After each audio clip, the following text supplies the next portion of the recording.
So going for our next topic, clustering in our data science. So clustering. Clustering, clustering K means clustering with Pythons. K means clustering is a powerful technique for covering unhidden patterns and the grouping similar data points together.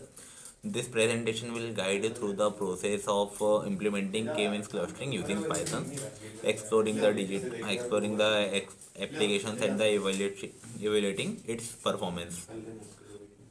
So, introduction to clustering. What is clustering? Clustering is an unsupervised learning technique used to group similar data points together into clusters. It allows to identify the hidden structures and patterns in labeled data. And the applications of clustering finds widespread application in the various fields, including customer segmentation, image analysis, anomaly detection, and the documentation classification. So K means clustering algorithm. It will be classified into four steps. First is initialization. For second is assignment. Third is update. Fourth is repeat. So step first. Random choose K cluster centroids where K reside in the number of clustered. Like number is provided and assumes a number by own. Second is assignment. Assign each data point to the nearest centroid, forming initial cluster. So after assuming the cluster values, you may to put on the formulas. Step third, to update. Recalculate centroid for each clusters by taking the mean of at all points assigned to the cluster. So we calculate after the assuming and the assignment the numbers will be provided on equations. After the calculating, the centroids will be available after rearrange. And fourth is the repeat. Repeat the step to like assignment until the cluster values like same. When you find the same clustering values, the same centroids, so no longer change will be significantly. Implementing the k-means in a Python. So implementing k-means in Python in by two ways. First is library, second is code structure. So Python, we all know Python have a big library. So Python offers powerful library for machine learning, including scikit-learn, which provides a readily available implementation for a k-means in a library. And second one is the code structure. So the code structure of the Python, it imports the necessary library to load our data sets, choose from the number of clusters like k, and the run k means algorithm like by the four steps.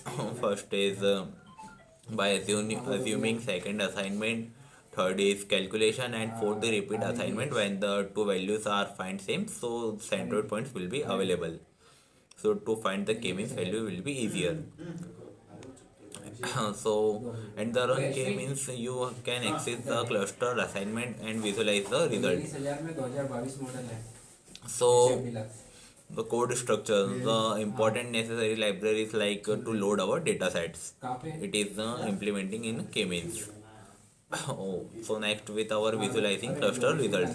So visualizing cluster results are of two types. First is cluster size distribution and the centroid location. In a cluster size distribution, examine the distribution of data points across the cluster to understand the size and the composition of the groups. Like you have run two equation and their points are different to each other, and you have to plot on a graph, so you may find the cluster size distribution different. Second is the centroid location. Centroid location, visualize the cluster centroid to understand their position within the data spaces and the overall clustering structures.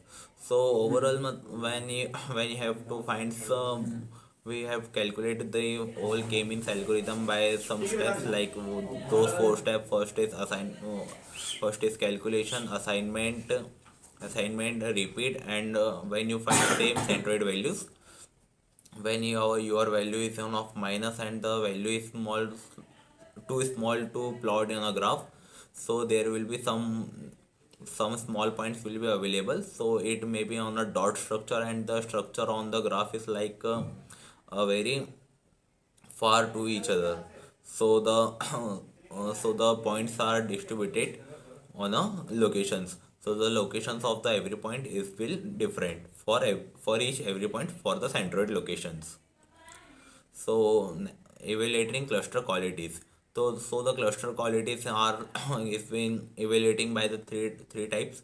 First is Silhouette score, second elbow method, and third is the other matrices. So in the first Silhouette score, measures how the measures of how well data points are clustered on the based on their similarity to points within their own cluster and dissimilarity to each other on the clusters. Second one is the elbow method. Visualize the sum of the squared error SSE on the different values k seeking on the elbow point indicating optimal number of clusters. Another is other matrices. Additional matrices like Travis, Borden index and the Clemson-Harris index can be used for evaluating the cluster qualities. So the majorly the first quality Silhouette scores is popular for for clustering. So this so thank you for watching clustering. Thank you.